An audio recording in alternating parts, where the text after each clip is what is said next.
Los actos de terrorismo en México se vienen produciendo de a decenas a través de grupos criminales locales en México. Una granada en Morelia tirada contra la población civil para que el Estado deje o haga algo es terrorismo. Pero nos despreocupamos diciendo, bueno, eso no es realmente terrorismo porque no hay islámicos. Hay mucha ignorancia sobre el tema.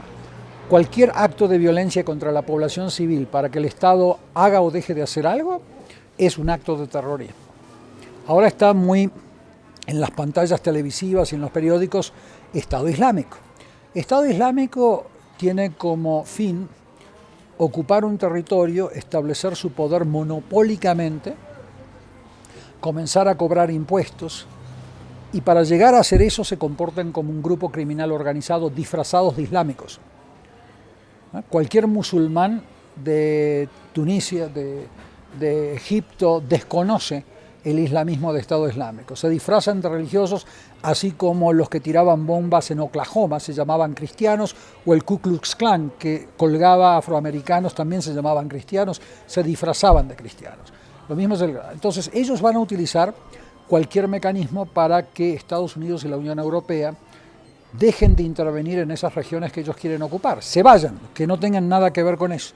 Y para eso ellos van a atacar los intereses norteamericanos y europeos en donde más les duele, lo económico.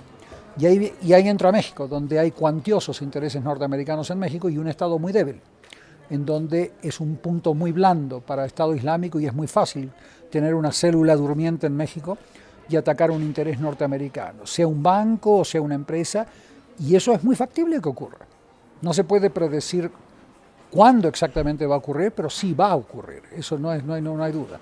Y va a ocurrir en los puntos más débiles. Así como en París ellos fueron a puntos muy difíciles de defender, como son bares, teatros, conciertos, lo mismo van a hacer en México en la medida que ellos vean corrupción, en donde ellos se van a abastecer de armas a través de grupos criminales locales, redes criminales, como lo hicieron en España con Atocha, como lo hacen en Líbano, siempre hay una delincuencia organizada que los abastece de armas y de transporte, y ellos van a las zonas, a los lugares donde hay más debilidad de Estado, y México es un gran ojo de huracán de debilidad de Estado. Entonces es muy factible que eso ocurra. Y si yo fuese un dirigente mexicano en el Estado mexicano, tendría que partir de la premisa, si fuese responsable, de que sí va a ocurrir.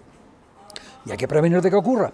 Pero si te basas en la experiencia internacional, es muy factible de que ocurra, porque así ocurrió en Líbano, así ocurre en Europa, siempre se abastecen de grupos locales, para abastecerse de toda la logística, transporte, armas, departamentos, siempre se abastecen de redes criminales locales para poder operar. Ellos no tienen capacidad logística propia en México. Necesitan tener a células del Chapo Guzmán o a células de Jalisco o de alguna organización que los esté apoyando. Por lo tanto, ese sí que es un trabajo para inteligencia militar, por ejemplo. Inteligencia militar, no retenes militares. México es un país soberano, tiene que tener su propia capacidad de cooperación internacional propia, jurídicamente establecida, donde no tengamos agencias de inteligencia norteamericanas por doquier haciendo lo que quieran en territorio mexicano. Entonces México, como un país digno, tiene que desarrollar su propia capacidad y lo estaba haciendo un poco en los temas ligados a neutralizar a los Beltrán Leiva y neutralizar a las redes de Sinaloa, pero en temas de neutralizar a células de terrorismo islámico todavía falta mucho. Corrupción y delincuencia organizada hay en todos los países del mundo. Lo que uno diferencia es si la reacción de los estados existe o no existe, como en México, que no existe en lo más medida. Entonces ese pacto de impunidad se le aplica solamente a los poderosos. La gente de a pie paga un costo por robar una manzana o por sacar o por cometer un delito común. Ellos sí van a la cárcel. No se ha unificado y coordinado internacionalmente para comenzar a aplicarles castigos internacionales de sociedad civil a los mafiosos de Estado que invaden a este país. Entonces, en la medida que esos dos factores de presión no estén presentes, las medidas que yo recomiendo en mi libro son ciencia ficción.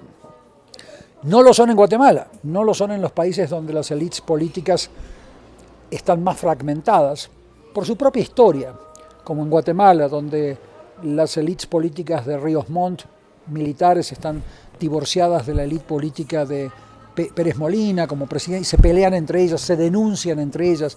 Acá en México son una pirámide de comando y control todavía. Han estado 80 años operando así, a pesar de que ahora tienen fachadas de partidos que dicen competir, en realidad forman parte del mismo negocio mafioso criminal.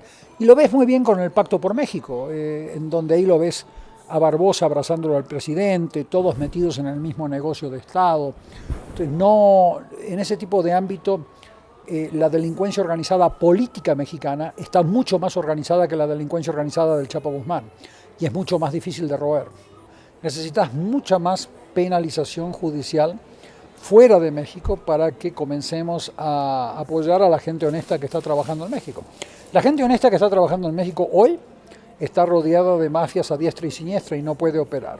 Hay gente honesta en los gobiernos en México, pero están asediados, arrinconados. Hay que ayudarlos desde afuera.